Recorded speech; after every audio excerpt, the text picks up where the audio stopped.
Stage 2 heart cancer. Less than 3 months to live. Bellatrix walked out of the hospital, the doctor's words echoing in her head. She sank weakly onto the steps. All week she'd been battling nausea, thinking maybe she was pregnant. That's why she'd taken off work for the doctor's appointment. Tears fell without warning. Why was fate so cruel to her? She wanted to call her husband, but couldn't bring herself to dial. She wasn't ready to face that familiar cold indifference. No doubt about it, the person who hated her most was her own husband, Cillian Alexander Lorente. 24-year-old Bellatrix Lorente had carried a torch for Cillian since they were kids. He'd always been unreadable, mysterious. After his parents died, he'd been hit with recurring fevers. She'd stayed by his side, nursing him back to health, believing her kindness would eventually make him love her. But everything changed after he recovered. Cillian suddenly declared Regina was the one, the love of his life. When Regina vanished soon after, Bellatrix was forced into marrying Cillian to seal a merger between their powerful families. He hadn't objected. She'd been naive enough to think his heart might finally turn toward her, that someday he'd return her feelings, that their marriage could be like the sweeping romances in her favorite shows.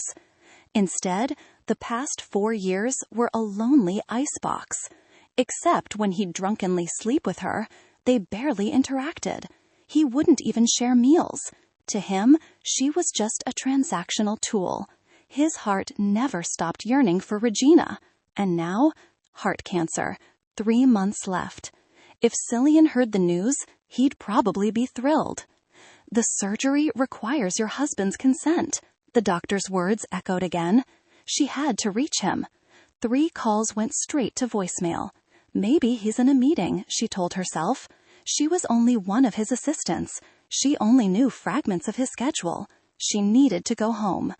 Every step felt like a fight as she staggered to her feet, her body threatening to buckle. As she reached for the stair railing, commotion at the entrance caught her eye. She froze. A man stepped out of a luxury sedan idling by the hospital doors, tall, powerfully built, draped in a designer suit that screamed old money. Her husband, Cillian. What's he doing here? Did he know she was sick? Was he here for her? She took an unsteady step forward, but Cillian immediately turned and bent into the car, scooping a woman into his arms. Bellatrix's breath hitched. Her gaze locked onto the woman in his embrace. The longer she looked, the colder the dread spreading through her veins became. She recognized that face instantly. Warm brown hair, delicate features, honey-colored eyes, and that unmistakable aura of wounded innocence she always wore to get her way. Regina Lancaster, her half-sister. How could she forget? The shadow over her marriage, the woman poisoning her life, Cillian's real love. She shouldn't feel this stab of pain. She knew Regina was carved into her husband's heart, but seeing it, her whole body trembled. No, this wasn't pain. It was rage. He was her husband. This marriage wasn't some favor she'd begged for. So why did he get to stomp on her dignity like this? She had every right to stand up for herself. She walked straight toward them. "Bella?" Regina called out first, but Bellatrix didn't miss the triumphant gleam in her eyes, blinding on Regina's fragile face. Cillian's gaze finally left Regina and landed on Bellatrix. The tenderness vanished, replaced by that ice-cold stare she knew all too well. "Bellatrix," he said, his brow furrowing, "why are you here?" Bella started to explain about her diagnosis, but Regina cut in. Turning tear-filled eyes to Cillian, Regina whispered, "Her kidney's a match. That's why I came back. But I could never ask her to do that, even after she took my place marrying you." "What? No, I won't." Bella refused. She had cancer. Another surgery was impossible. Cillian's voice cut through hers like frost. "You will." She glared. "Why should I? To you too, I'm just some scheming villain? No. She turned to leave before the tears fell. His hand clamped onto her wrist. You did this to Gina. You owe her, Cillian snapped. You will fix what you broke. Me? She stared at him, stunned. What? What are you talking about? Drop the innocent act. You drove Regina away, made her leave Miami, cut her off from me, forced her into that life. You owe her. You're going to repay every bit of it, or I'll ruin your father's company. Rage and resentment dripped from every word. None of it was true, but right now she needed just one answer. She forced the words out, each one fragile. What if I'm sick? What if I'm dying? A pointless question, but she had to hear it. Cillian's silence was colder than a winter wind. When he finally spoke, it was a dagger. I don't care. Sick? Dying? It changes nothing. You will give Gina that kidney. His voice hardened. Even if I have to cut it out of your corpse. It shouldn't have hurt, yet a hole opened inside her.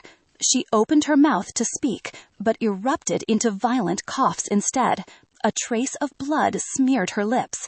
Regina gasped, recoiling into Cillian's arms. Oh God, I can't get sick now. Cillian, get me out of here. This air is disgusting. Damn them. They were leaving. Sick or not, Bellatrix wanted to throw something at their retreating backs. But Cillian paused. Take care of yourself. Both women looked at him. He met Bellatrix's stare coldly. A healthy kidney serves Regina better.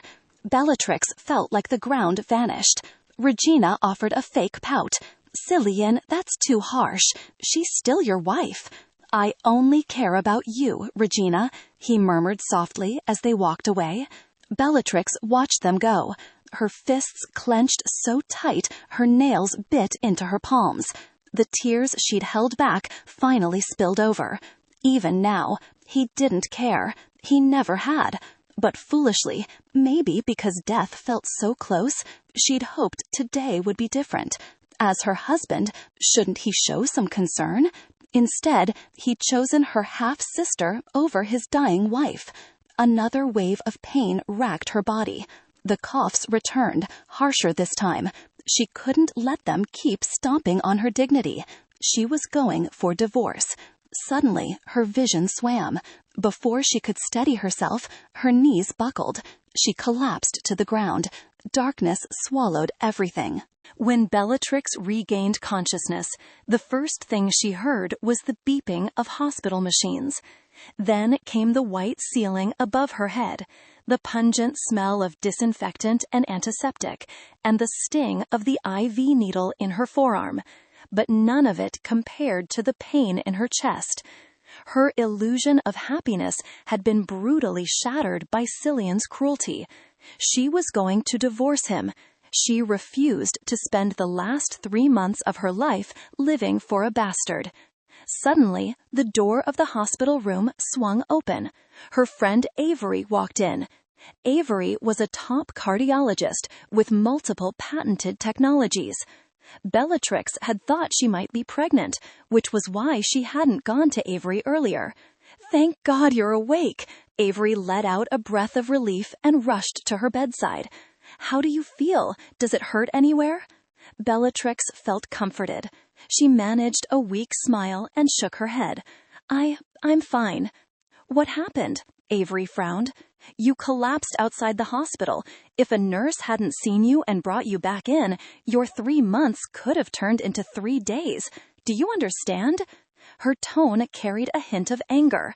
Where's your husband? How could something this serious happen and he didn't even show up? Bellatrix fell silent. Avery had told her many times that obedience would never win love, but she had stubbornly believed she could melt Cillian's frozen heart.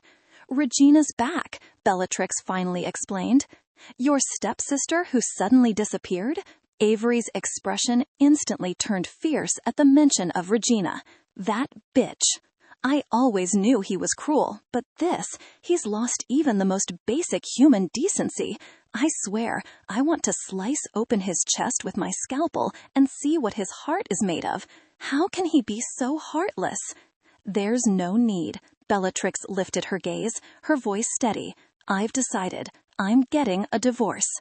Avery's eyes widened. She didn't say a word. Instead, she gently pulled Bellatrix into a tight hug. "Oh, Bella," she whispered, her palm gently rubbing Bellatrix's back. "It may not be the happiest decision, but it's the right one. I'll always support you. But Bella," she paused, her tone growing serious, "don't you want to know why Regina disappeared and why Cillian suddenly fell for her? I saw it in the beginning. Cillian loved you, even if you never dared admit it. It doesn't matter anymore." Bellatrix nodded, resting her chin on her friend's shoulder. Her voice was firm. "Even if Regina bewitched Cillian, it doesn't erase the harm he's done to me." Bellatrix blinked and smiled. "Avery, I'm lucky to have you." Avery hugged her tighter. "That's what friends are for," she said, adjusting her coat. "And trust me, I'll do everything I can to help you recover." Bellatrix nodded, preparing to get up, but Avery stopped her. "I have to talk to Cillian about the divorce, and the sooner the better. If I notice any changes in my condition, I'll contact you right away," Bellatrix assured her, seeing the concern in Avery's eyes. After Avery nodded, she left the hospital. That night, Lorente Estate. Bellatrix returned to the villa they lived in. She pulled a divorce agreement from the drawer. In fact, she had prepared it a long time ago. She had just been waiting for the moment she'd finally have the resolve. She considered calling Cillian again. In 4 years of marriage, he'd barely returned to this house. Miami's tabloids were flooded daily with his latest flings. Worse still, as his assistant at the company, she had to prepare his clothes and deliver them to his hotel every night, personally witnessing how tender he could be to other women, how cruel it was to her. She had endured, waited, hoping that one day he would look back and see her devotion. But today, she finally understood. It wasn't that she hadn't done enough. He simply didn't love her. If someone doesn't love you, no amount of effort matters. She had to leave this cage. Exhausted, she went to the bedroom to pack her things. Once she finished, she dragged her suitcase downstairs. But just as she reached the stairway, she ran straight into Cillian, who had just come home. "You're back?" Bellatrix asked, surprised. "Why wouldn't I come back? Are you hiding a lover in here?" Cillian snapped coldly. Bellatrix swallowed her anger. There was no point. She pulled the divorce papers from her bag and handed them to him. "Have your lawyer look over it. Once everything's confirmed, we'll go to City Hall and finalize the divorce." Without waiting for his response, she walked forward, pulling her suitcase. Once again, her wrist was seized by his large hand. He let out a cold laugh. "You'll do anything for my attention, won't you? If you really wanted a divorce, would you have waited until now?" Do anything for his attention? Yes, that's what she'd done for 4 years. She didn't explain. Instead, she fired back. "Isn't it obvious? Your lover's back. This is the perfect timing." She tried to walk past him again, but he grabbed her wrist harder. "Stop! Did I say you could leave?" Bellatrix stared at him, stunned. "Isn't marrying Regina exactly what you've always wanted? So why are you angry now?" Cillian didn't answer. Instead, he grabbed the divorce papers and tore them apart with force. He stepped closer, towering over her. "Let me be clear," he said coldly. "In front of me, Bellatrix, you don't get to issue commands." "Bastard!" Without hesitation, Bellatrix slapped him across the face. "You're unbelievable!" His eyes turned bloodshot. He threw her onto the bed, grabbing her chin tightly. "The day you decided to destroy my happiness," he growled, "you should have been ready to face the consequences." "What did Regina tell you?" Bellatrix demanded, her eyes cold. She had never understood why Cillian hated her so much. She was the first person to help him after his parents died. Her father, too. "This has nothing to do with Regina," he said. "But let me make one thing clear. If you continue to refuse to give her your kidney, I'll make the call and destroy your father's company." Bellatrix's eyes widened. "You're free to go," Cillian said, stepping back. His gaze was distant and cold. "If you can handle the consequences of my wrath."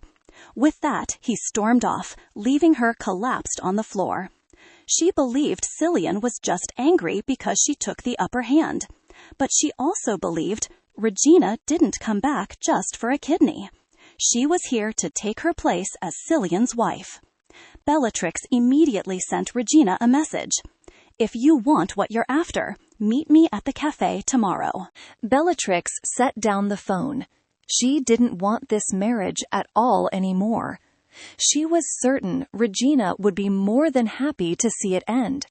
Regina was the illegitimate daughter of her father had after a drunken mistake. When Bellatrix angrily confronted her father about it, her mother stood up and accepted Regina.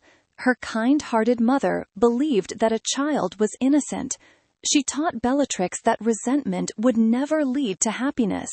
Even when Regina always stole her toys, her mother still urged her to forgive. On the day her mother died unexpectedly, Regina didn't even attend the funeral. Yet Bellatrix held on to her mother's words. Do not resent Regina. Even when Cillian suddenly declared Regina to be the love of his life, Bellatrix never outwardly showed her heartbreak. But now, Regina returned, acting like their whole family had wronged her, again. And once more, Cillian didn't think. He just sided with her. Bellatrix refused to bow to Cillian's authority. Her father could never bear the news that she was dying. Her phone remained silent, with no reply from Regina. She was too exhausted. She wanted to rest. When suddenly, it rang. It was Elise, the senior housekeeper of the Lancaster estate, someone who had long been like family to them. "Miss Lancaster," Elise shouted, her voice frantic. Bellatrix frowned. "What's wrong, Aunt Elise?"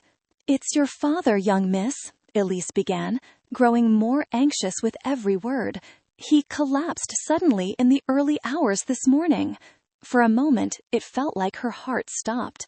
The pain in her chest surged again. A wave of fury overtook her. Cillian, he really did it. She had to go home. She had to see her father. "Lancaster Tower," she told the cab driver as she got in. As the car moved, her thoughts drifted back to her father. After her mother's death, he had been the only family she had left. Elise and the family doctor were already waiting for her when she arrived. She ran straight to them. "Dr. Horan, how is my father?" she asked urgently. "Master Lancaster suffered a heart attack this morning, but thankfully it wasn't severe. We managed to stabilize him and prevent further damage," Dr. Horan said. Bellatrix breathed a momentary sigh of relief until he continued. "But," he said, "but," her heart tightened again. "We ran some additional tests," he explained. "I discovered plaque buildup in his arteries. If he's subjected to any more stress, it could trigger a stroke." Her eyes widened. "Is there any way to stop it?" Dr. Horan shook his head and gently patted her shoulder. "The only thing I can recommend now is rest. He must remain calm and avoid further agitation. Beyond that, we can only hope for the best." "I understand," murmured. If her father knew about her condition, it would only make things worse. Dr. Horan nodded with sympathy.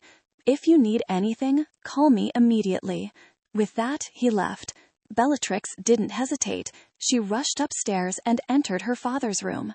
Everything inside looked just as she remembered.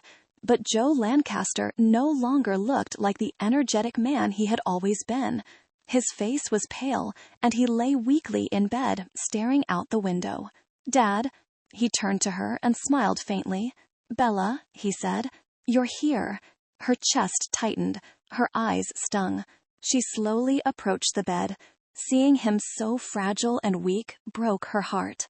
All these years, she had focused only on Cillian, playing the obedient housewife, desperately trying to win his affection, while neglecting the only family she had left. Now, looking at her father like this, the guilt consumed her. "Dad, what happened? Why are you like this?" She knelt beside him and held his hand. Before he could respond, Elise entered the room. He gave her a subtle shake of his head, but Bellatrix reached out and grabbed Elise's hand, commanding, "Tell me the truth, Aunt Elise, if you really care about my father's health." Elise sighed. "Your father's company has been facing financial issues recently. Almost all investors have pulled out. The board is in chaos. They don't know what to do. The final straw was yesterday. One of the biggest investors called and announced he's withdrawing. His exit would cause Lancaster Group to go bankrupt. That's when your father collapsed." Bellatrix's fury surged again. It had to be Cillian.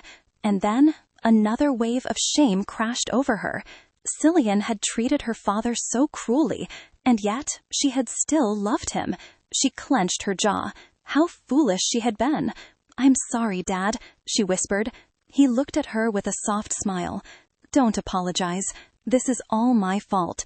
I didn't make the right decisions. Don't worry. He started coughing violently before he could finish. "Dad!" Bellatrix's eyes widened in alarm. Fear and panic gripped her chest. "Please, lie back. Don't push yourself. It'll be okay. Everything will be fine." She gently helped him recline. A few seconds later, Elise returned with a glass of water and handed it to him. He took a sip. Gradually, his breathing calmed, the color returned to his face, and the tension in his hands eased. "I'm sorry, Bella," he said weakly. "Don't be, Dad. Just rest now," she whispered, watching as he closed his eyes and drifted to sleep. Her phone buzzed. A message from Regina. She opened it. It was an address. "Cillian is with me. I know you're looking for him." Regina's follow-up text came seconds later. Bellatrix walked out of the estate without hesitation and got into a car. But the moment she arrived at the address Regina had sent, she heard the intimate voices of a man and a woman outside the door. Bellatrix had pitied her because she was a child born out of wedlock, ostracized by others. But all that fragile sweetness had clearly been a mask. Now, Regina's smile faded. "Bellatrix, whether I'm sick or not, this is what you owe me, what the entire Lancaster family owes me." "We owe you?" Bellatrix scoffed. "You disappeared without a word 4 years ago." Bang! Regina slammed her coffee cup onto the table. Her expression twisted in fury. She glared at Bellatrix, gritting her teeth. "If that old bastard hadn't interfered, forced me to leave, how could you have ended up as Mrs. Lorente? I was the one meant to marry Cillian, not you, Bellatrix." Bellatrix's brows furrowed. Her father forced Regina to leave? That made no sense. She didn't want to argue anymore. She stood up, ready to leave. "Bellatrix," Regina said, her voice cold and sharp. "Cillian may have loved you once, but the truth is, he loves me now. Don't blame me for being ruthless. Blame yourself for being weak." Her words made Bellatrix's steps falter for a moment. Why did everyone say Cillian once loved her? Then why, when she finally tried to love him, did he start to hate her? Avery's words echoed in her mind. No, she didn't want to dwell on the past anymore. She only wanted to secure investment for her father's company. "Regina, take my kidney, take my place as Mrs. Lorente. Cillian can have you. But he refused to grant me a divorce. Maybe you can help me with that." Regina's eyes widened. Clearly, Cillian hadn't told her. Bellatrix didn't press it. "That's why I came today. Help me convince him to divorce me." She didn't wait for a response. She left and went straight to a boutique. She had to look flawless. She had to help Cillian win that contract for the sake of her father's health. And she trusted Cillian enough. If he said her kidney wasn't needed for now, then Regina had no way to force the issue. At 7 p.m., Bellatrix arrived at the club Cillian had specified, Mystique. Mystique was Miami's most infamous pleasure club. To enter, one had to be a member. and members were required to have a net worth of over $1 billion. No exceptions, no matter your fame or power. Bellatrix walked through the corridors, glancing at couples openly engaged in sexual acts. Her stomach twisted with tension. She knew what entering this place meant. She pushed open the door of the VIP room and saw Cillian and a man each holding a nearly naked woman in their arms. But at the same moment, everyone in the room turned to look at her. The stranger glanced at Cillian and grinned. "So, this is the woman you brought me?" he asked, and began walking toward Bellatrix. The woman Cillian had brought for him? Hearing those words, Bellatrix's heart skipped a beat, and she snapped her gaze in Cillian's direction, only to be met with a cold, indifferent expression, like a stone statue. There was no reaction or any effort to refute what the stranger had just said. Seeing this, her heart clenched and her body trembled ever so slightly. As if on cue, the stranger stood up and approached her. Thanks to his long legs, he was in front of her in seconds.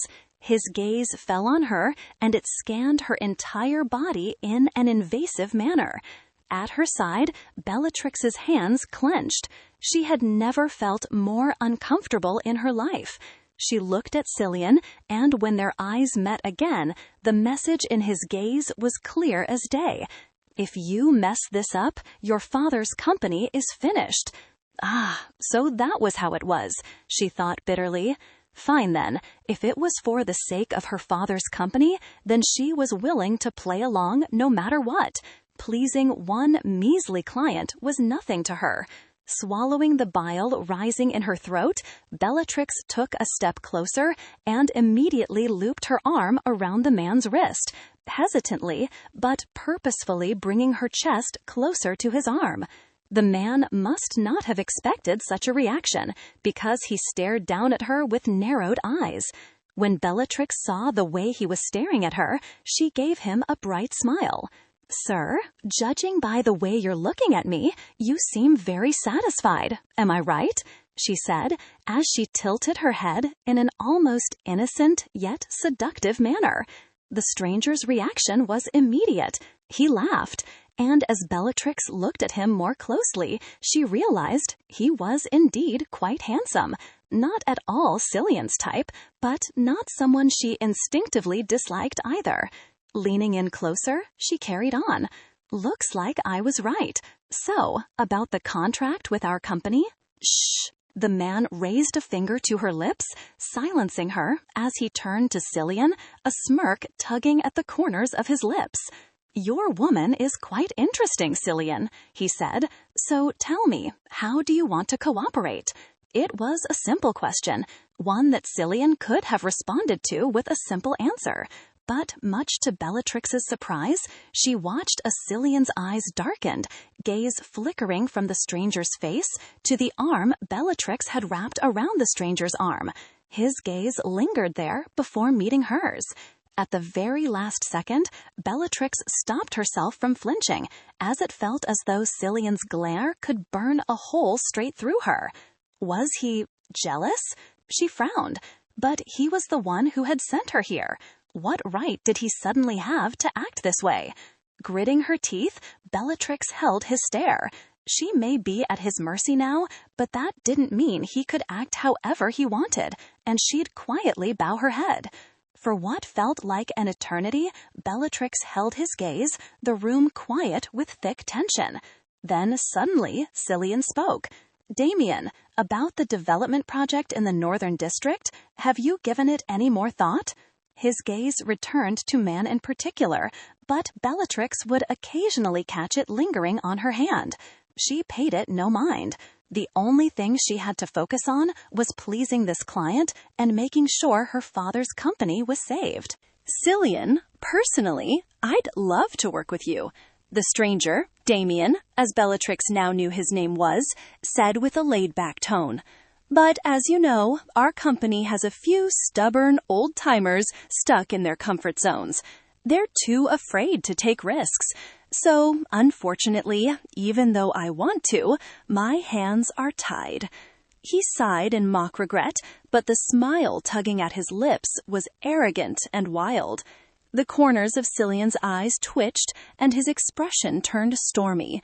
Sensing the tension, Bellatrix quickly nestled into Damien's embrace and leaned in closer to whisper in his ear, "Damien, the night is still young. We'll have plenty of time to talk business. I know a place where we can both unwind. How about it?" The moment Cillian heard those words and witnessed the scene in front of him, his gaze unconsciously tightened again, and his jaw clenched. Bellatrix, who was pressed against the man's chest, didn't miss his reaction, but once again she decided not to pay any mind to it, when suddenly Cillian stood up and approached her, reaching his hand out to pull her away from Damien. However, before his fingers could wrap themselves around her arm, Damien had already slipped an arm around her waist, his movements smooth and deliberate as he took a casual step back and offered Cillian a cool smile. "I'll give your proposal some serious thought," he said, his tone light but laced with subtle challenge. Then, glancing at the woman beside him, his smile deepened. "As for this beautiful lady's offer, I accept it. You don't mind if I steal her away for a bit of fun, do you, Cillian?" Cillian's expression darkened, the glint in his eyes near intimidating, and the tension in his stance obvious. He took another step forward, but before he could answer, Bellatrix swiftly cut in. Putting herself between both of them, she placed her hand on Damien's chest and offered him a dazzling smile. "My boss doesn't mind at all. We can leave whenever you're ready," she answered, earning a lopsided grin from him before he stretched out his hand, offering it to her. "Then let's not waste any more time." With a slight nod, Bellatrix slipped her hand into his, the gesture as natural and practiced as if she was born to do so. As she began leading the way out of the VIP room, she took one last glance over her shoulder at Cillian, whose piercing eyes were glued to her, and the hand that was intertwined with the man's. Bellatrix had no idea why he was looking at her like that, but as soon as their gazes met, she noticed how the look in his eyes changed ever so slightly. However, before she could identify it, the look was gone, and the door closed behind her, cutting off her view. The moment they were outside, she sighed and immediately retracted her hand, taking a step away from him as she rubbed her chest. Seeing the way she acted, Damien couldn't help but let out a small laugh. He was a good head taller than her, thus she had to tilt her chin up slightly to look at him, her eyes filled with caution as they met the familiar golden glow of his. "Long time no see, Damien," she said, her voice a perfect mixture of politeness and professionalism. Upon hearing her words, Damien's eyes seemed to light up with interest, and his smirk widened. "Oh, so you do recognize me?" How could she not? If she were to be honest, at first she hadn't recognized him, but then she saw those rare eyes of his, golden with a touch of green, and there was no doubt that it was him. The same scrawny teenager she had helped during her first year of college. Now he was a tall, broad-shouldered man with a devilish smile, one hell of an appearance, and the air of a man who had conquered the world and was ready for the next. He was definitely not the same boy who had once needed her help to fend off bullies. Yet she knew from the moment she recognized him that he wouldn't hurt her. That was what gave her the confidence to approach him. But to think the scrawny teenager she had helped was someone of importance, if only she had known back then. Sighing, something she was doing an awful lot as of late, Bellatrix met Damien's gaze again and said, "You've certainly changed a lot since the last time I saw you." "Well, a lot can happen in 10 years, he mused, and once again allowed his gaze to travel her entire body. Bellatrix shivered, but she wasn't sure if it was because of his eyes or the night wind that caressed her skin. "You too. You've changed quite a bit," Damien said, and scoffed. "However, I can't say it's for the better." His words were like a punch to the gut. Bellatrix, however, did not respond to them. Taking her silence as a green light, he continued, to think you rejected me all those years ago for a future like this, a future with an arrogant bastard like Cillian. He shook his head in disappointment, but Bellatrix looked him straight in the eyes unfazed. So, everyone has their fate to face. Perhaps mine was never with you. Her response left him speechless, and for a little while his steps slowed. However, he was by her side in seconds, matching her pace once again as he asked, "Fate, huh? Tell then, what's the fate of your marriage with Cillian? You're gonna divorce that scumbag." Leaning closer beside her, he added, "Perhaps this is meant to be our fate, you becoming my wife after you've divorced Cillian, arrogant ass. What do you say?" Bellatrix chuckled slightly. If it had been in the past, she would have smacked the head of whoever it is insulting Cillian. But now, hearing those insults brought her a weird sense of relief. "Sure, if that's meant to be our fate, then sure," she replied without putting too much thought into it, because she knew such a thing would never become reality. The remainder of her life was far too short for it, too. "I was just joking," Damien said. "Way to give in too easily and kill the fun." Bellatrix flashed him a tight-lipped smile before he continued, "I'll send you the cooperation contract later." Right now, sighing dramatically, he placed his hand over his chest. "I need to find myself a beautiful woman to ease this bruised heart of mine." Bellatrix chuckled once again, but much like the previous one, it sounded void, fake and forced. "Thank you, Damien," she said. He nodded, his gaze drifting to the side as they walked. From the corner of his eye, he studied her, really studied her. There was something different about her now. Her posture, the way her skin had lost its glow, the tired glint in her eyes.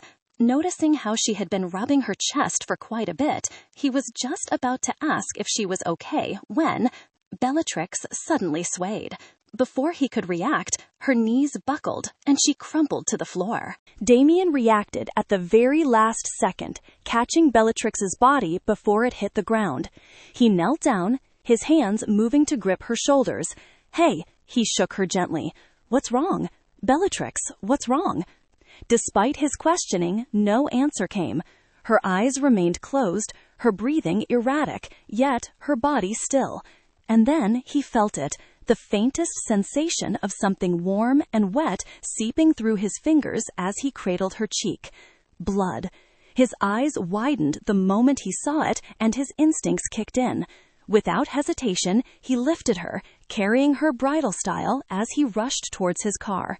The drive to the nearest hospital was a blur, and when they arrived, he wasted no time in getting Bellatrix attended to.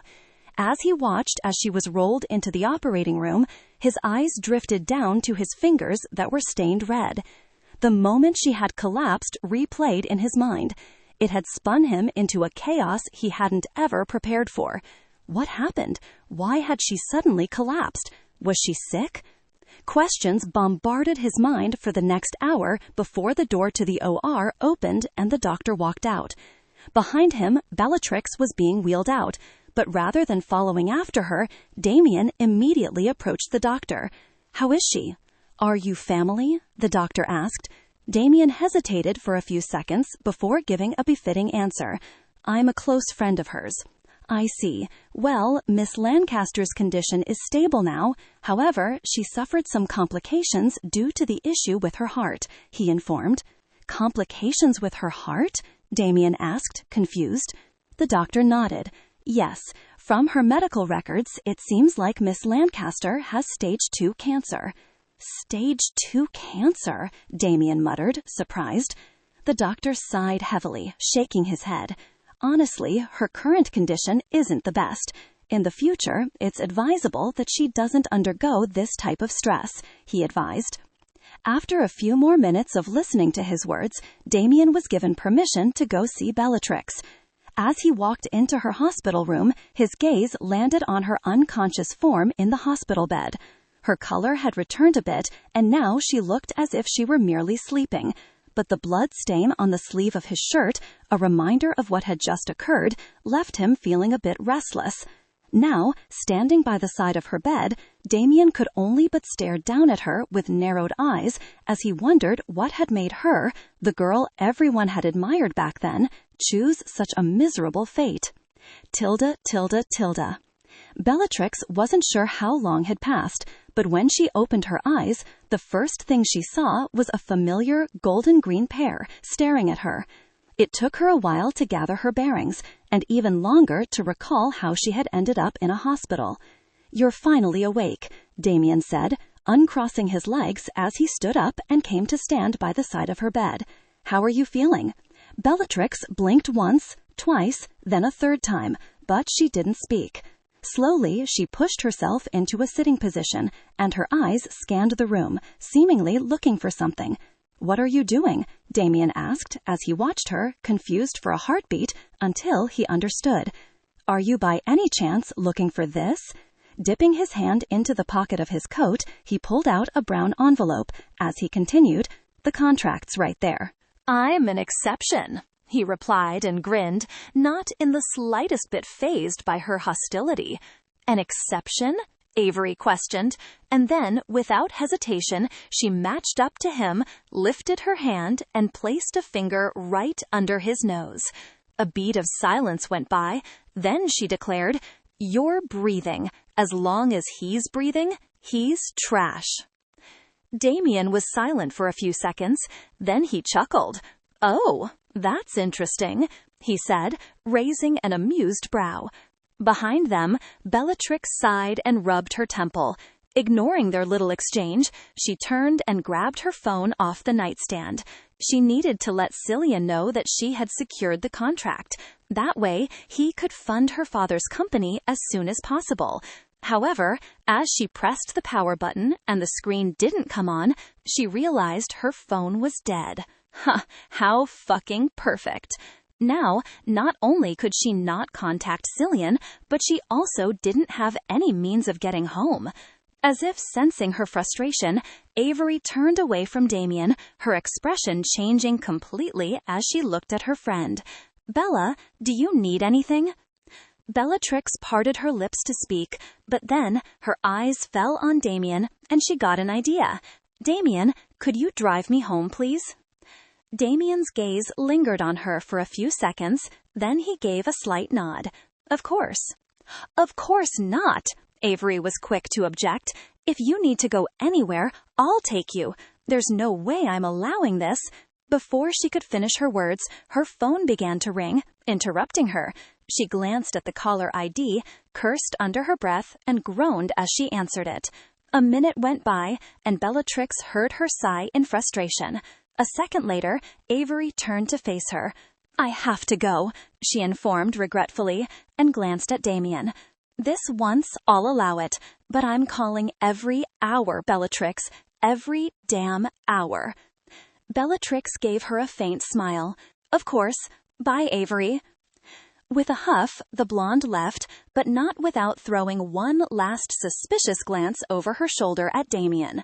As soon as she was gone, he turned to face Bellatrix. "Then, shall we?" he asked, and without hesitation, she nodded.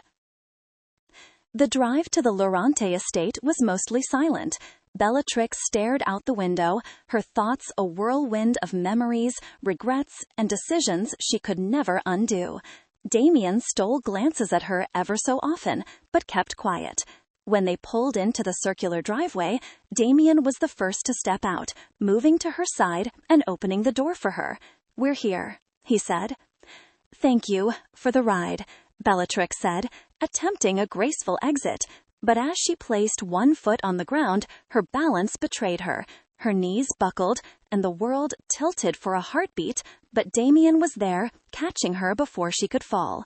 His arms wrapped around her instinctively, steadying her against his chest. "Easy there, you're pushing too hard," he said under his breath, his voice low and close. Bellatrix looked up and met his gaze, almost immediately.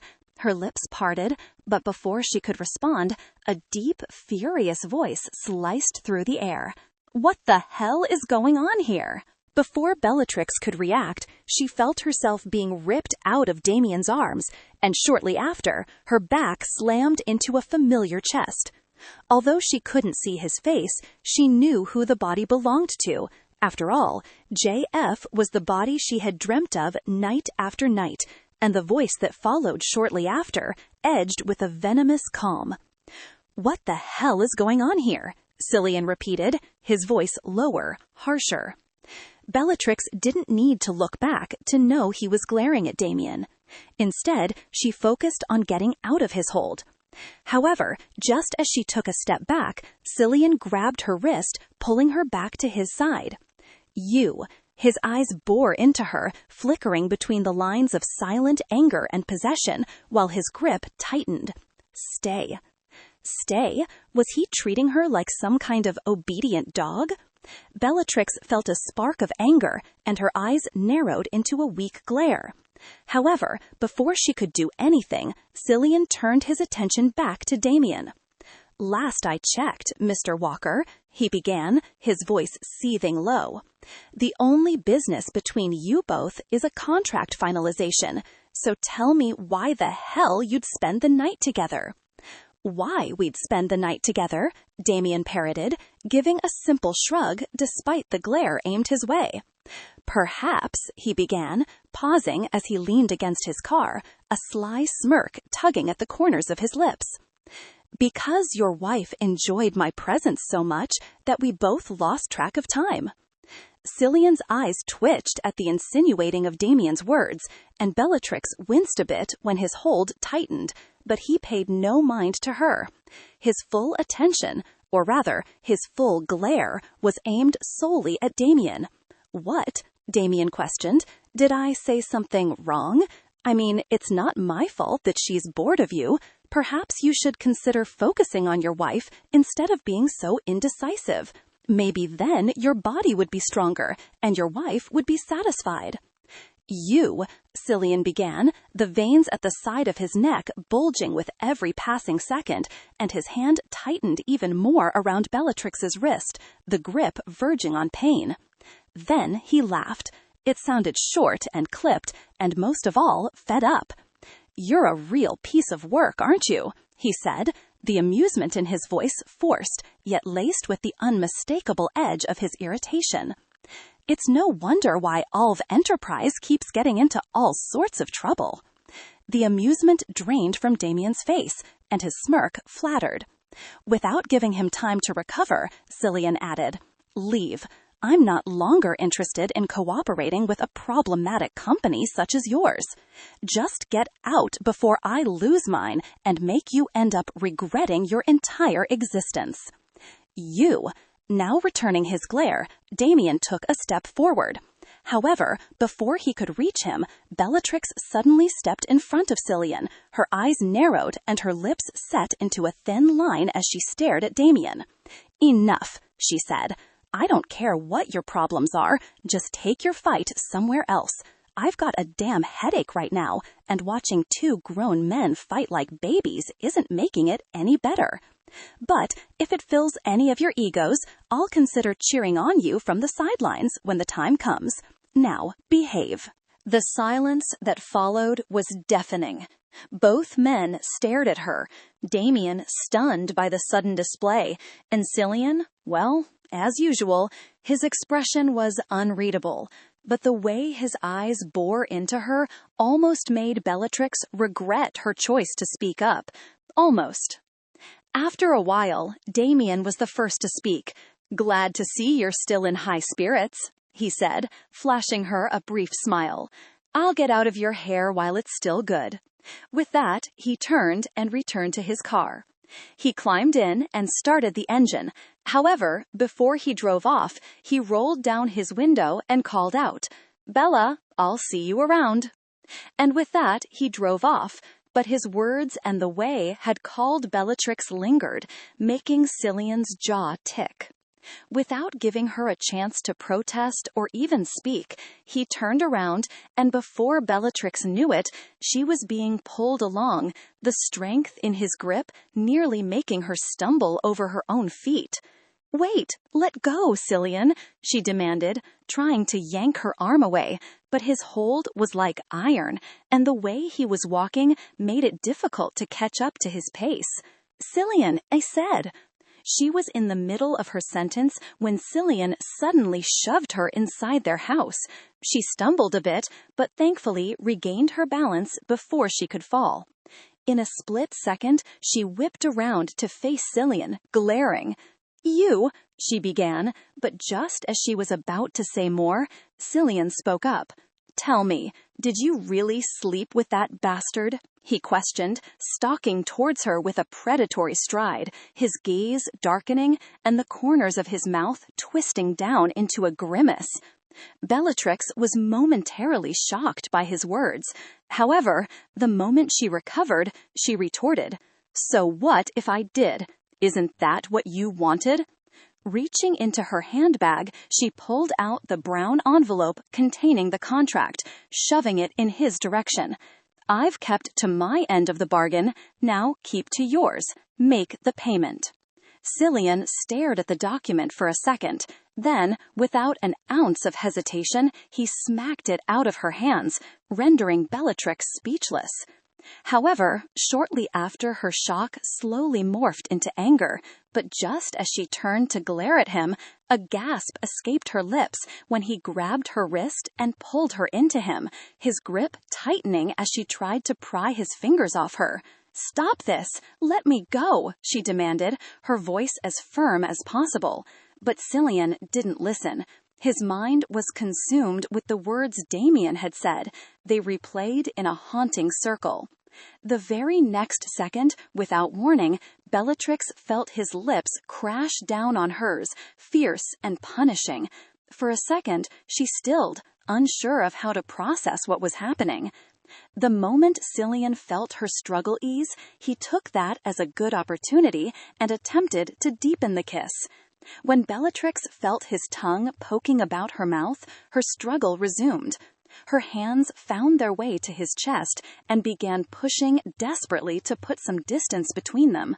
On the inside, her heart was pounding, not just from resistance, but from something traitorous inside her that wanted this, that had always longed for this.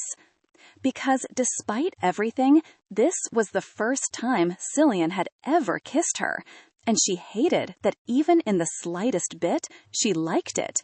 However, this was not the kiss she wanted. The kisses she wanted should have been filled with love and affection, not anger and possessiveness. That wasn't love, and she didn't want that. I said, stop. With all her strength, Bellatrix shoved him. The force did little to separate them, and because of that, Cillian could easily grip her chin. Stop? He questioned, his gaze turning terrifying once more. You want me to stop now? Why? Because you've grown tired of me? A smirk graced his lips, the very same ones that had kissed her hungrily just seconds ago. Well, newsflash, Bella. His voice dropped with venom as he used the nickname. No matter how you treated me now, I would not divorce you. Not unless you die.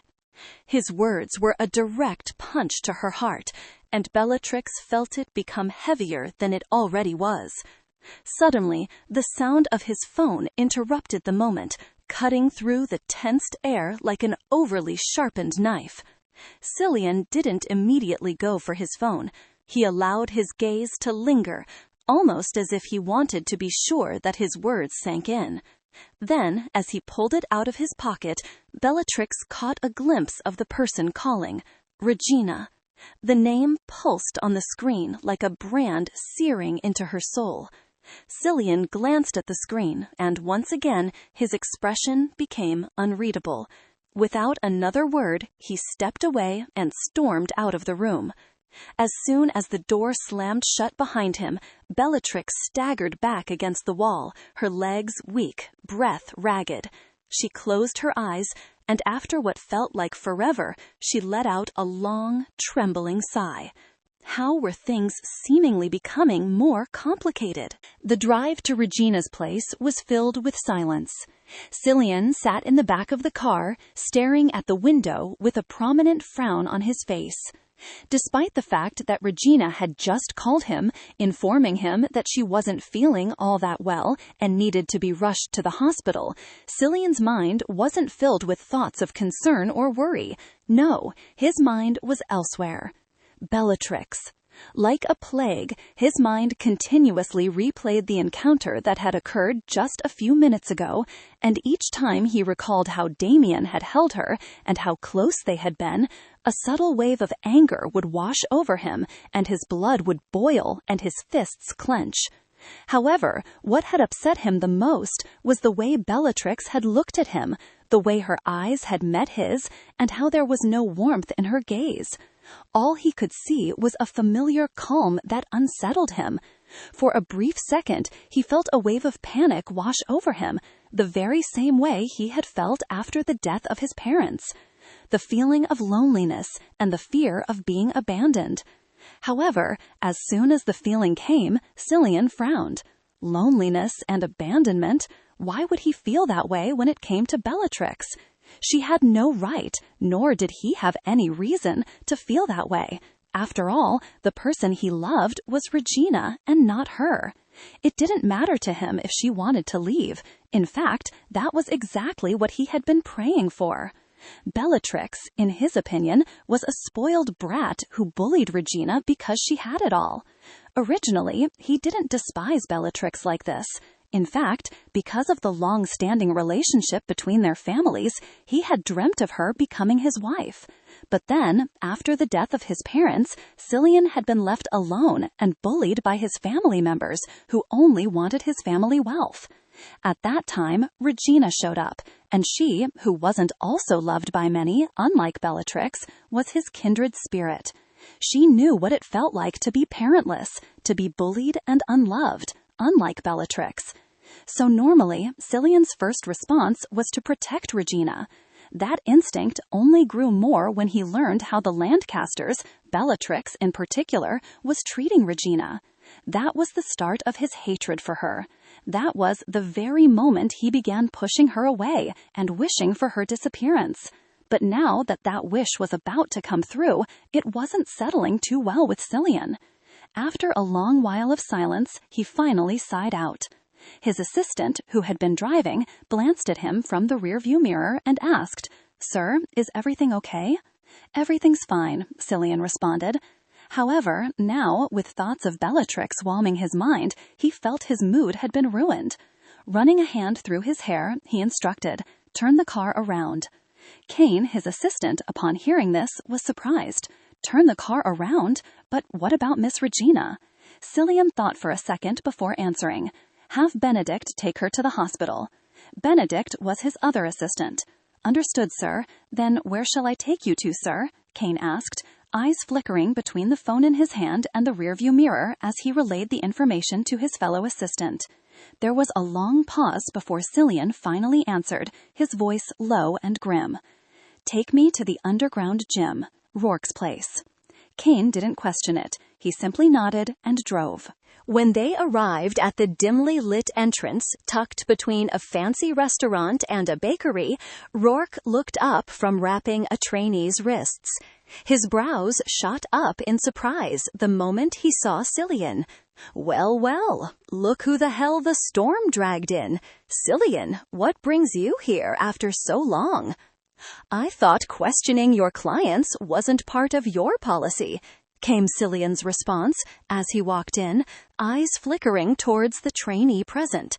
His gaze lingered for a few seconds, and immediately Rourke understood what his stare meant. Turning, he dismissed the trainee, closing down the gym as usual. So, why are you actually here? He asked. Cillian didn't respond, just stepped forward, stripped off his jacket, and unbuttoned the cuffs of his shirt. Rourke observed him, quietly all the while, confusion flickering in his eyes. It's been what, 4 years? Thought marriage had mellowed you out. What happened? He asked. "Stop questioning me, Rourke, and bring out your best fighter," Cillian demeaned as he put on a mask, and the gym owner immediately complied. The man that came out was a touch bigger than Cillian, but he had no issue handling him, and thanks to his years of boxing, the fight ended quickly. However, his mind was still in the same state as it had been when he walked. Staring down at the beaten man before him, Cillian took off his mask, panting slightly as a layer of sweat coated his forehead. But even then, he didn't feel relieved. In fact, the emotions raging inside him were growing worse. As Rourke approached, the question that had been on his mind suddenly slipped out. "Tell me, was I wrong?" he asked. "Huh?" Hearing this, Rourke looked confused, especially when it was coming from someone like Cillian, who never considered himself wrong. "What are you talking about?" Cillian didn't answer immediately. For a second, his thoughts drifted. After the death of his parents, he had constantly suffered from a fever, and the person who had taken care of him then was Regina.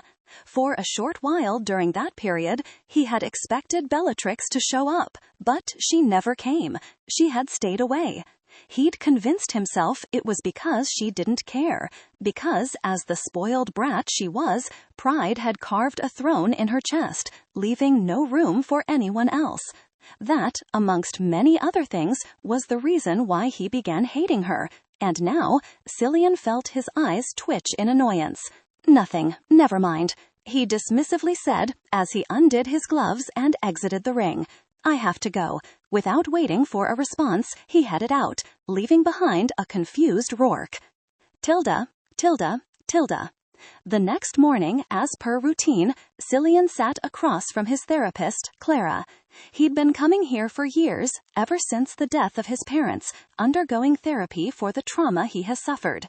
As usual, Clara asked the same questions. However, towards the end of their session, she suddenly asked, "And, have you tried accepting Bellatrix?" The question caught Cillian off guard. Although it didn't show, his brows furrowed. "What? Have you tried accepting Bellatrix, your wife?" Clara repeated quietly. "Maybe the path to healing is through learning to love her, to be at peace with your current situation." Cillian's lips part. He was about to answer, but at the very last second, he stopped. He couldn't bring himself to answer. If thought he knew the answer, voicing it out didn't seem to settle well with Cillian, so he chose to remain silent. A few minutes later, the session ended, and as he stepped out, his mind was still much of a mess, the same way it had been the day before. A frown marred his handsome face. He needed to fix this, to get Bellatrix out of his mind. Tilda. Cillian wasn't sure how long had passed or how he had gotten here, but he awoke in a familiar bed, the scent of jasmine clinging to the sheets. Beside him, he felt the sheets rustle, and shortly after, Regina lay against him, her lips brushing his shoulder. "Are you sure you're okay, Cillian?" she asked, her hand sliding down his chest. "You look so stressed. Do you want me to help you relax?" Cillian felt her fingers travel lower as she asked, toying towards the buckle of his belt.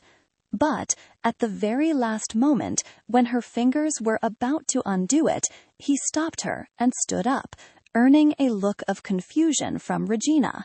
"What?" she began, her lips parted in a question. "Have I suddenly done something wrong?"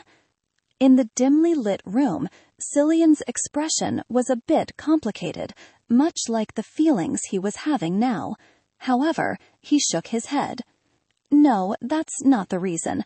For now, I believe we shouldn't do these things. After all, I'm not divorced yet." Regina felt a scoff threatening to escape her lips, but she kept it at bay. Not divorced yet? Was this some sort of excuse? When did Cillian ever care about these things?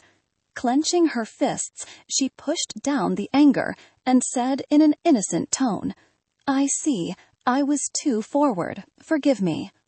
"It's all right," Cillian said, as he gently pushed her down on the bed. "You're still a bit weak, so for now, rest." With a heavy heart, Regina complied. She didn't say another word, but inside, her thoughts were raging and her fist clenched the sheets tightly. Just he wait. Soon enough, he wouldn't be able to reject her. Bellatrix would soon be out of the picture, and she'd have him all to herself. A week has gone by since the incident with Cillian. He hadn't returned home since then, but Bellatrix did come across him at the office, always in tailored suits, eyes cold, voice businesslike, but he never glanced her way beyond necessity. The distance between them had solidified into something almost professional, the usual way he treated her, like she didn't exist. But surprisingly, Bellatrix didn't feel the usual hurt that wrapped itself around her heart. She felt peace. At home, the house, although quiet and lonely, gave her the type of peace and solace she never found when she was in Cillian's suffocating presence. It was a quiet, solemn kind of serenity, one that Bellatrix could easily see herself getting used to for the next 3 months of her life after the divorce. That weekend, after work, she met Avery and Claire, another friend of hers, at the bar where Claire worked. It was mid-afternoon, and the place was still asleep from its nightly riot. Wooden stools stood like sentries, and soft music lingered from hidden speakers. Claire, who stood behind the counter, handed over 2 mocktails and 1 orange juice with a smirk. "Day drinking without guilt," she said. Bellatrix and Avery took their drinks and raised a glass to their friend.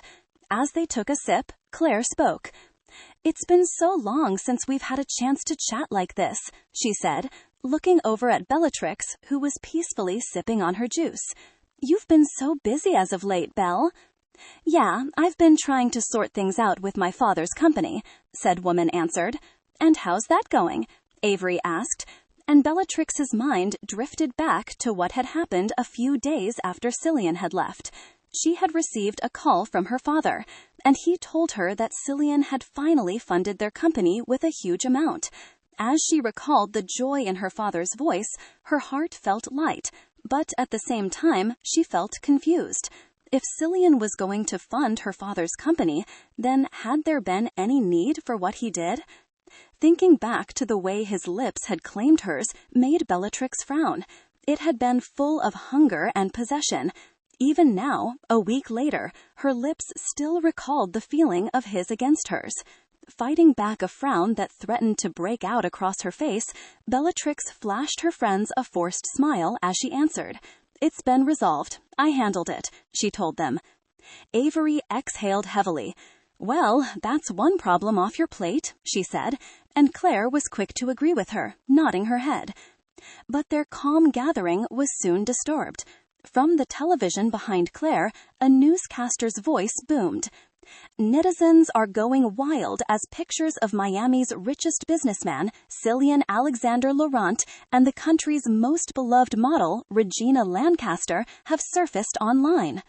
Right on cue, several pictures were displayed. Bellatrix's eyes fell on a photo of Cillian walking beside Regina, hand in hand, as a news reporter spoke. The tenderness of Cillian's expression and the scene that made them look like a perfect couple made Bellatrix's heart ache. They looked too comfortable, as if they both weren't hurting someone, as if she didn't exist. Lowering her gaze, Bellatrix took a sip from her juice, trying to wash away the bitter taste in her mouth. Suddenly, Avery's voice tore through the bar. "What the hell is wrong with that bastard?" she asked, her eyes burning with anger as she stared at the photo that was being displayed. "You've gotta be fucking with me," Claire followed suit, equally angry. Naturally, she was a sweet and kind girl, but once someone angered her, her personality would do a 180 and she'd become a devil. Is that man shameless? How can he parade the stress with that she-devil when his wife is here? What a scumbag.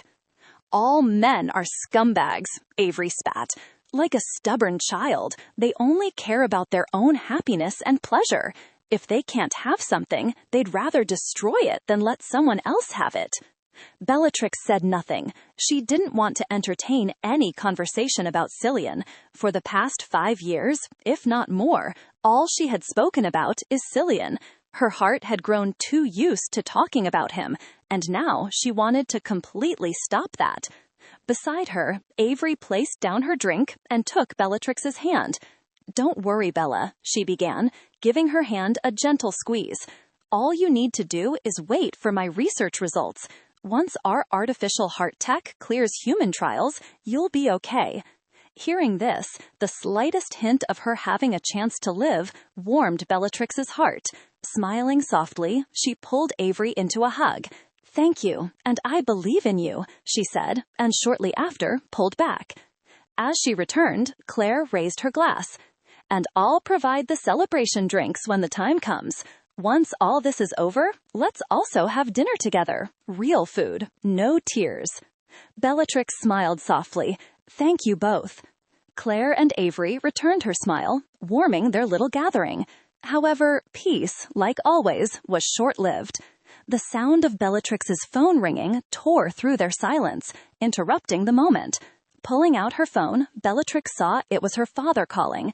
Without hesitation, she answered, but before she could say anything, her father's words rang through the other line. "Bella, what's this nonsense I'm seeing?" her father asked, sounding truly furious. Seconds later, the sound of his voice was followed by a violent cough. Bellatrix's heart skipped a beat, and she quickly shot up from her seat.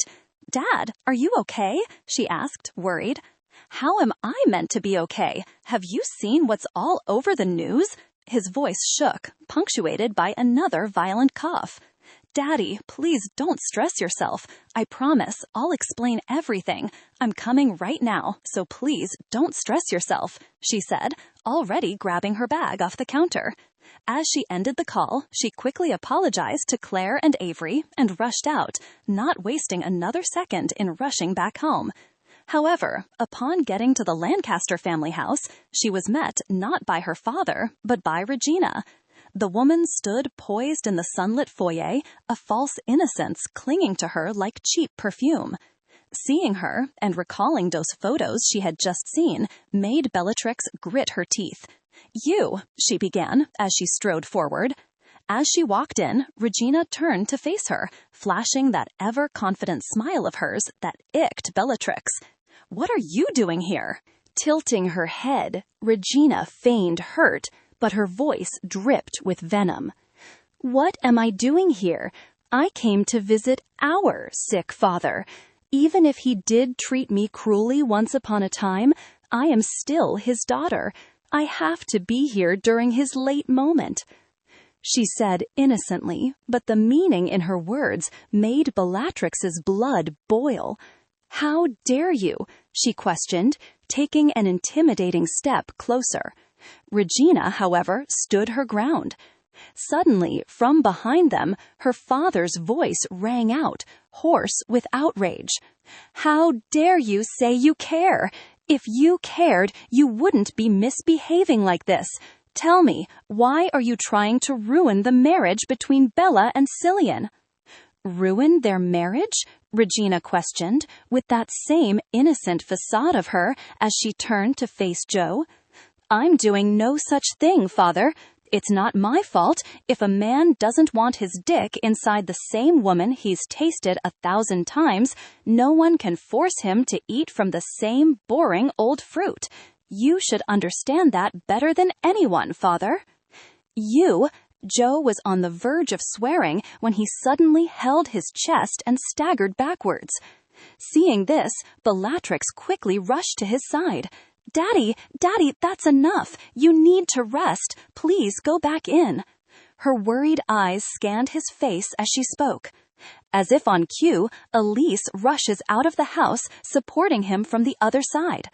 "Master Lancaster, you must not stress yourself like this. Come on now, you must rest," she said, and after receiving a nod of gratitude from Bellatrix, she helped him back inside.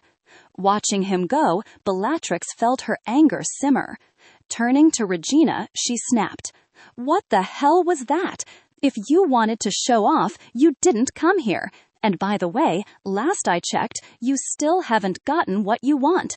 Cillian hasn't signed the divorce papers, has he? Regina's gaze flickered. For a second, the smile on her face flattered. Then, like a perfect mask being fit back on, she smiled, calm, steady, terrifying. No, but I'll be his date to the company's anniversary gala. It was Bellatrix's turn for her expression to flatter. Attending the company anniversary as Cillian's date, her heart, against her own judgment, plummeted. Cillian had never for once taken her as his date, yet, with Regina back, he wasn't hesitating to do so. Clenching her fist, she tried to keep her expression neutral, but that moment of hurt that she had displayed was all Regina needed to carry on.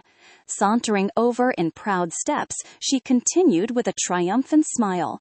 Becoming his date for the company anniversary was a simple piece of cake. Becoming his wife is just a matter of time now. So, enjoy the position while you have it, sister. It's not gonna last long. And with that, she turned and left, her heels clicking against the marble like a metronome, counting down to something inevitable. Bellatrix stood there alone, a wave of disappointment washing over her.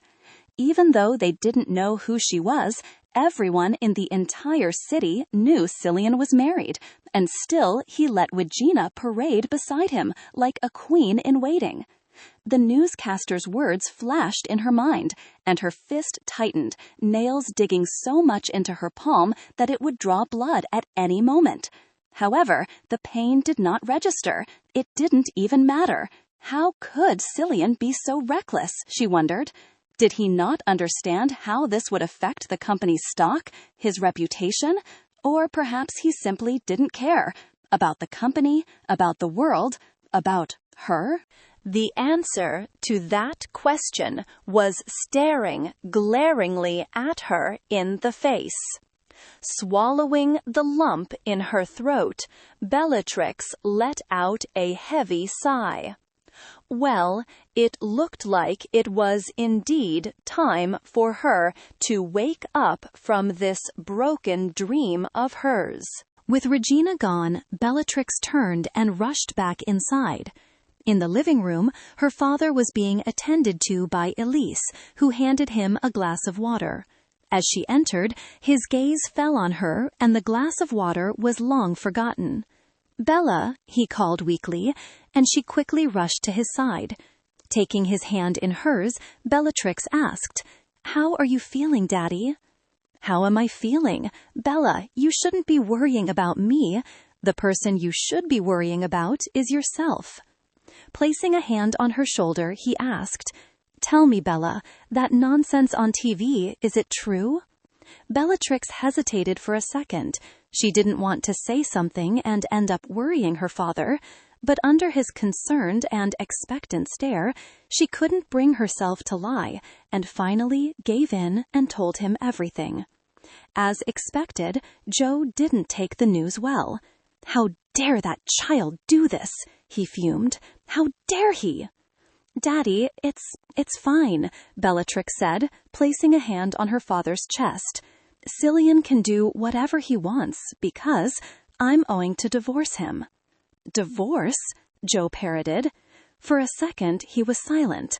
Then his expression fell, guilt and sadness evident in his gaze. "I'm sorry, Bella. This is all Daddy's fault."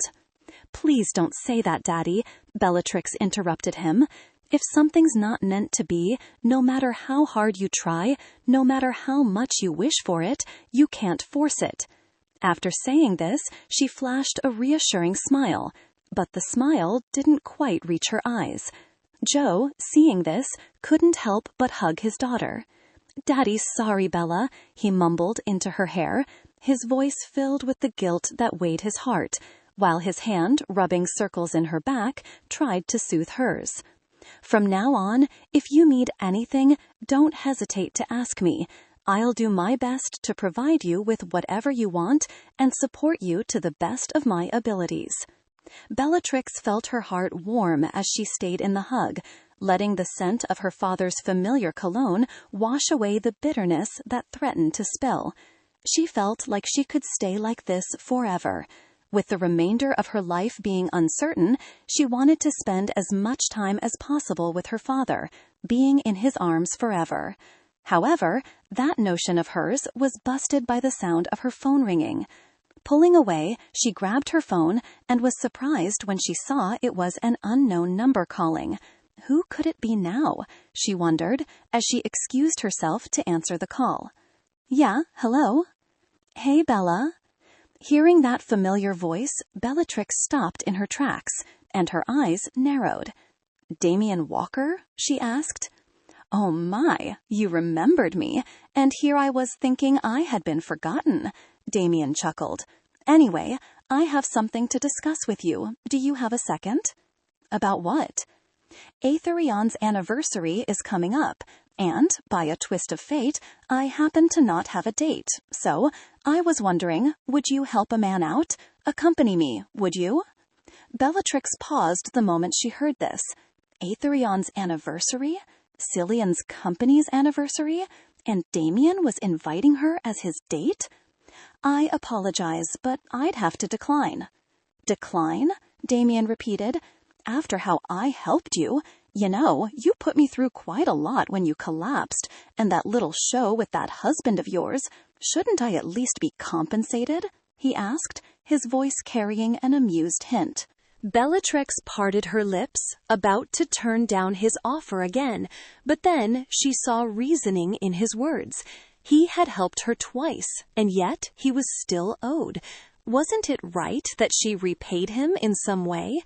Nibbling on her lower lip, Bellatrix hesitated for a few seconds before giving in with a sigh. Fine, she said. I'll come with you. Just send me a time and a location. I'll make it there. Perfect, Damien said, his voice lightening up. I'll get my secretary to mail it to you later. And don't worry, I'll be the perfect gentleman. I'm sure you will, Bellatrix muttered as she ended the call and made her way back inside to spend some time with her father. About 2 hours later, with one final hug, she decided it was time to head home. The sun had already set by the time she returned to the Laurent residence. As she stepped into the usual loneliness of the house, her nose was hit with the sweet aroma of food. Someone was cooking? Who was it? She thought, as she followed her nose towards the kitchen, and to her surprise, she found Cillian cooking. Cillian? She began, confused and surprised. He never cooked. The only thing he knew how to make was eggs, and even then, the yolk was always hard. What are you doing? Hearing her voice, Cillian turned to look at her, his expression unreadable. You're back, he simply said, plating the food and placing it on the dining table. As he slid a plate towards where she stood, Bellatrix looked down, her brows shooting up the moment her eyes fell on what he had prepared. It was carbonara, and not only that, the pasta wasn't overcooked, and the egg was perfectly soft, and the bacon not burnt. You cooked this? She asked. If you're not going to eat it, you can throw it in the trash. It's better than standing there and making faces at me, came Cillian's response as he picked up his fork and took a bite. Bellatrix, however, didn't throw it in the trash. Even though she was reluctant at first, she eventually took a seat across from him, and after a few hesitant bites, her eyes widened. It was good, unlike what she had expected. Aetherion's anniversary is coming up, Cillian suddenly said, breaking the silence that had settled over the dining table. Bellatrix paused mid-bite and glanced up from her food. Taking that as a sign to go ahead, Cillian continued. Regina is going to be accompanying me. Seeing as she's going to be the new face of Aetherion's new lineup, it's only right. Oh, hearing this, Bellatrix felt her fingers tighten around her fork, but she kept a straight face. Well, there's no need for you to tell me this. I'm only an assistant. I don't have any right to interfere with your business. You, as the boss, have the final say. With that, she took another bite of her food. Cillian, however, didn't seem to take her words in a positive light. Instead, his frown deepened and a subtle vein pulsed in his jaw. Suddenly, he dropped his fork. The clatter of the utensils was accompanied by the sound of his chair sliding back. Bellatrix looked up and raised a brow. "Not eating anymore?" she questioned. Cillian stared silently at her for what felt like an eternity. Then he sighed. "I suddenly lost my appetite." Then, without another word, he walked out. Bellatrix followed his leaving form for a little while before she sighed and muttered, "What a waste. The food's actually quite good." "Wait, she began, but a gasp tore from her lips when she felt his fingers enter her. "Fuck!" she moaned out, arching her back as his hand moved faster. It wasn't long before she felt her peak approaching. "Cillian, wait, Her words got lost in the pleasure, her body arching into his touch, her mind a dizzy haze as he continued to move his fingers. Then, suddenly, she felt him pull away. The next moment, she was lifted up and turned around. The moment she was, his arm came around her waist, pulling her flush against him. "Don't move," he whispered, his voice rough in her ear. "Just trust me." Before she could process what she had said, she felt him position himself, and then, slowly, he entered her. The pleasure was immediate, so intense she let out a moan, her head falling back against his shoulder. He pulled back, and then, just as slow, thrust forward, his teeth nipping at the curve of her neck. Her body trembled, and a soft whimper escaped her lips. "Cillian." Her hand found its way to his hair, gripping it while her body moved in time with his thrust. But despite the pleasure she was experiencing, a part of her heart still ached, and no amount of pleasure she experienced could take it away. The rest of the night was spent with nothing but the sound of their pleasure filling the room, their bodies entangled in each other, never once breaking apart. Tilda, Tilda, Tilda, Tilda. The following morning, Bellatrix woke up to aches all over her body. As she remembered what had happened, her heart suddenly felt heavy. She shouldn't have done it. Whatever the reason had been, she shouldn't have given in so easily. The sound of the door opening pulled Bellatrix out of her thoughts. She looked up to see Cillian stepping in, carrying a glass of water in one hand and a medicine in the other. "You're awake," he said as he strode towards her. "Here, take these. Contraceptives." "Contraceptives?" Bellatrix parroted. "Yes," Cillian said, handing the items over without an ounce of remorse. "Yesterday was a mistake, and I don't want yet another mistake resulting from that." Her heart clenched as she heard this. She looked down and stared at the medicine, then at him. For a moment, she considered asking which part was the mistake, the dinner or the night, but she said nothing. Without another word, she stood up and grabbed the pill, ignoring the ache between her legs. "Don't worry," she told him, her tone cold, almost indifferent. "Nothing like that is ever going to happen." Without accepting the water, she popped the pill open and threw the contents in her mouth, swallowing the tiny pill whole. Cillian, however, didn't look pleased by this. However, he didn't say anything. He simply watched as she turned around and without another word walked out of the room. After walking out of the bedroom, Bellatrix made her way to the kitchen. Grabbing a cup, she filled it with water and immediately drank it, washing down the medicine in her throat. As she was placing the cup back, the sound of vibration from the table caught her attention. Glancing over, her gaze landed on her phone, which was ringing. She walked over and picked it, pressing it flat against her ear as she answered the call. "Hello?" She took notice of her voice as she spoke this time around. It was hoarse and low, definitely as a result of the screams and moans from last night. "Good morning, Bella," came Damien's cheerful response from the other side. "I hope you remember your promise, and most of all, hope you've picked out a stunning outfit." Her promise? For a few seconds, like a lagging computer, Bellatrix's fogged-up brain found it hard to understand what Damien was referring to. And then it clicked. For the gala? She asked, a bit unsure. For the gala, Damien clarified.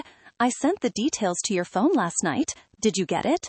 No, she didn't, because at that time she had been quite busy committing a mistake she now found herself to be regretting. My phone died early last night, she lied, moving from the kitchen to the outdoor garden.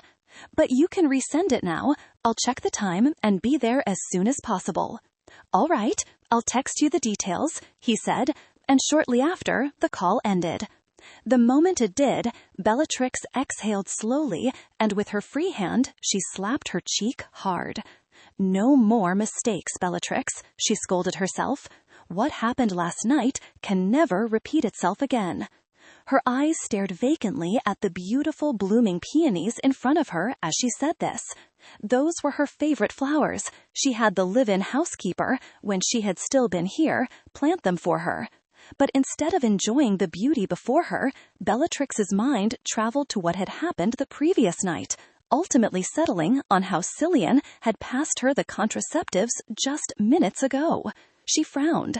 If he was going to treat her like that, then why did he sleep with her last night? As she turned to head back inside, she caught her reflection in the clean glass of the sliding door, and like a slap in the face, she got her answer. Although she and Regina weren't biologically related, they looked alike, almost like the keen resemblance between Megan Fox and Madison Beer. If one didn't know, they would have easily confused the two, and that was the case with Cillian. His actions yesterday, they had definitely been because he confused, no, rather used her as a substitute for Regina.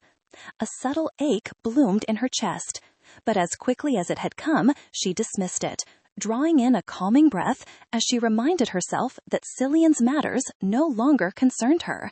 That day in the hospital, she had made up her mind to stop loving him, and exactly that she was going to do. There was no need for her to allow her heart to be affected by his selfish actions and more. With that thought in mind, she returned back inside and began preparing for the gala. Meanwhile, after leaving the Laurent residence, Cillian stood behind the glass panel of his office, watching the streets below, his gaze dark and distant. He was trying his best to keep his mind focused on his work and the company's upcoming anniversary, but the events of the previous night kept replaying in his mind. The moment his eyes closed, he saw Bellatrix beneath him, her lips parted, her head thrown back, her hair a beautiful mess. The sight brought a frown to his face. Last night had definitely not been his plan, and yet here he was, standing, reminiscing about the way her lips felt against his, the way her hands had wrapped around him, the way her body had moved against his own. That frown on his face deepened further when he remembered how Bellatrix had taken the contraceptives. Even though he was the one who told her to take it, seeing as she took it without an ounce of reluctance, and her words that followed after made his stomach churn in a way he didn't like. Suddenly, his thoughts were interrupted by the sound of his office door opening. He turned to see Kane walk in, but he wasn't alone. Beside him, dressed in a red, ankle-length gown with a deep V-neck line and an exposed back, was Regina, a smile on her lips. The moment her eyes landed on Cillian, she strode towards him and wrapped her hand around him in a hug. "I'm so happy you allowed me to come with you. You know, back when I was living alone, I had no one to talk to and was very lonely. The doctor said that, coupled with the fact that I overworked myself and never ate homemade nourishing food, was part of the reasons why my kidney failed," she said in a sad tone. "But now that I'm here, I'm really grateful that you've given me a chance to socialize with people again after so long." Hearing this, Cillian's frown deepened more than it already had. Regina had gone through so much and still was suffering from kidney failure, and it was all because of Bellatrix. Yet he had allowed himself to be bewitched by her tricks yesterday. Thinking about it now made a wave of repulse and self-disgust wash over him. Regina noticed this and gently placed a hand on his chest, flashing her usual smile. "Is everything okay, Cillian?" "Of course," he answered. "Everything's fine. Since you're here, dressed and ready, let go, shall we?" Regina nodded, a small, excited smile spreading across her face. Taking her hand in his, Cillian and her, accompanied by Kane and the driver, made their way to the venue. As a big-time, multi-billion-dollar company, Etherian was hosting its anniversary gala at one of the city's most luxurious five-star hotels, the Hotel LeBlanc. When Cillian arrived, the event had already begun. The venue was crowded with all types of influential figures and affluent aristocrats. However, none of their presence could compare to Cillian's. The moment his car pulled up to the venue, reporters and journalists quickly surrounded his car, each of them hungry to get the first scoop. Cillian, however, didn't pay them any attention. With Kane and some other bodyguards keeping them at distance, he gracefully stepped out of the car and offered his hand to Regina. The moment the reporters saw this, all their brows furrowed in genuine curiosity. Cillian Alexander Laurent, the stoic billionaire of Miami, who had never for once been seen with a woman, even his own rumored wife, was finally showing up with a lady. In curiosity, they all watched as Cillian gingerly led the woman out. The first thing they saw was a pair of stunning legs, clad in a gorgeous red gown. Then, the next thing that came into view was the beautiful face that they had all seen in the recent pictures with Cillian. In an instant, all the resorters began snapping pictures and taking videos of them. In the fame, Regina felt like a goddess. It felt good to have all eyes on her. However, instead of openly basking in the spotlight, she pretended to be overwhelmed by it. Moving closer to Cillian, she wrapped her hand around his arm and nearly nestled herself in it. The moment Cillian noticed this, he instinctively pulled her closer and placed his hand around her waist. "There's no need to be overwhelmed," he said softly, leaning down to whisper in her ear. "I'm sorry, but I'm not used to so many people watching me. It makes me uncomfortable."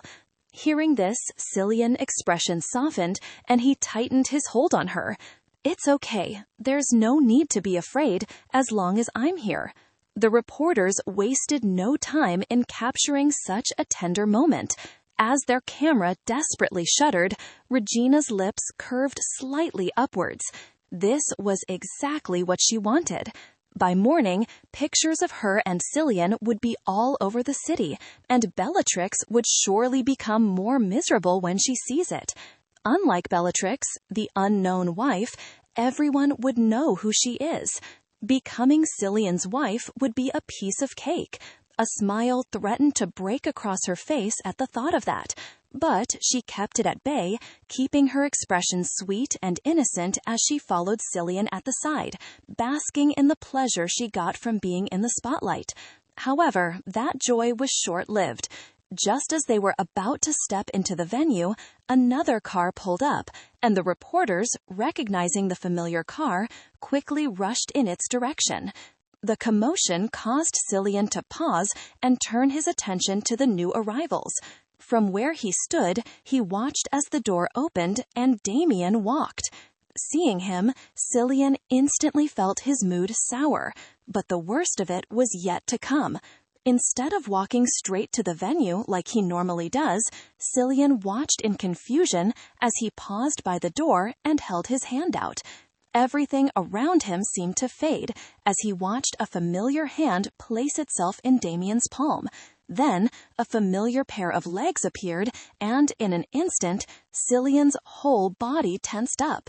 Dressed in a stunning black and golden off-shoulder mermaid gown that hugged her slender curves and flared out at the bottom, with a pair of stilettos strapped around her feet, and her hair had been tied into an elegant high ponytail that exposed the long, slender neck that had been littered with bruises the previous night, was none other than his wife, Bellatrix.